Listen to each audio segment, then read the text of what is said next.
السلام عليكم ورحمه الله وبركاته. ازيكم عاملين ايه يا حبايب قلبي؟ وحشتوني كتير. النهارده بقى راجعه لكم بمشروب جديد. المشروب ده انا بحبه جدا على فكره، بس انا مش لاقيه، مش متوفر على طول يعني. فانا النهارده قلت اجربه وانتوا كمان جربوه معايا يمكن تحبوه. المشروب ده هو ايه؟ البوظه. اول حاجه معانا في مكون البوظه الاساسي اللي هو الخميره، وبعدين معانا كوبايتين دقيق. على كل كوبايه دقيق هنحط عليها 4 كوبايات ميه، يعني احنا معانا كوبايتين دقيق هنحط عليها 8 كوبايات ميه. طبعا ده صوت استاذ ابراهيم، انتوا خلاص حفظتوه وعرفتوه، ما نقدرش نسجل من غير صوته ما يطلع معانا. وعندنا كوبايه سكر وعندنا فانيليا. السكر ده حسب الرغبه، انا ما بحبش السكر يكون عالي قوي، فاحنا حاطين كوبايه سكر بس. تعالوا بينا هنشوف هنعمل ايه. يلا ماشي. اول حاجه هنحطها كده الميه. احنا قلنا على كل كوبايه دي هنحط عليها 4 كوبايات ميه. كده هنحط الدقيق على الميه ونقلبه على طول. ادي اول كوبايه،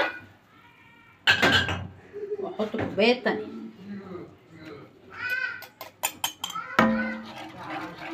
وهنزل عليهم بالسكر. طبعا هتقلبيه معاكي كانك بتعملي بشاميل، بس ده هيكون مسكر. هقلبه مع بعض واوريكم هيبقى شكله عامل ازاي.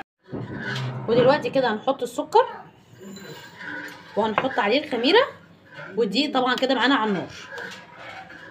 ادينا بنقلبه. لازم حد يكون واقف، طبعا استاذه سما هي واقفه دلوقتي بتقلب لي. ادعوا لها يا جماعه ربنا ينجحها هي واختها يا رب، وينجح كل بناتنا وبنات المسلمين والصبيان يعني كمان.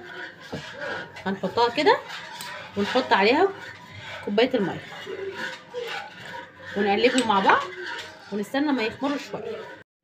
وبصوا يا حبايب قلبي كده سمك الله اكبر، بصي جميل ازاي، اللهم بارك. احنا كده عايزين التقل ده زي تقل البشاميل، بس طبعا من غير ولا سمنه ولا ملح. اهو يا جماعه بصوا شايفين عاملين ازاي. طبعا لو انت اول مره بتتابعيني في القناه ما تنسيش تشتركي في القناه، ولو انت معايا هنا ما تنسيش تدوسي لي لايك. كده لسه حاطين الخميره تخمر، واول لما تخمر هنفضيها هنا دلوقتي. وكده معانا دي دفي خلاص، والخميره بص اللهم بارك، بصوا بقت تعلي معايا ازاي.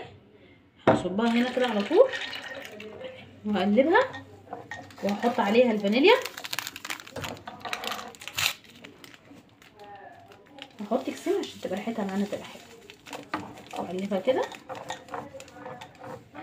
بصوا لونها معايا فتح ازاي.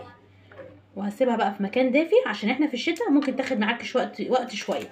هسيبها تخمر واوريكم شكلها هيبقى عامل ازاي. يا جماعه اللهم بارك، بصوا الله اكبر هي خمرت ازاي. انا هلحقها بس افضيها في حله اكبر، وافضي منها في كوبايات واوريكم شكلها عامل ازاي. وبجد جربوها بجد جامده.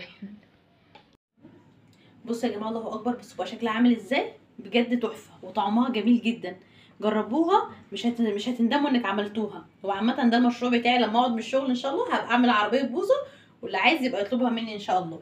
لو انت بقى وصلتي معايا في الفيديو لحد هنا ما تنسوش تعملوا لي لايك وتشتركوا في القناه، وتقولوا لي وتجربوها وتقولوا لي ايه رايكم. هو اشوفكم على خير ان شاء الله.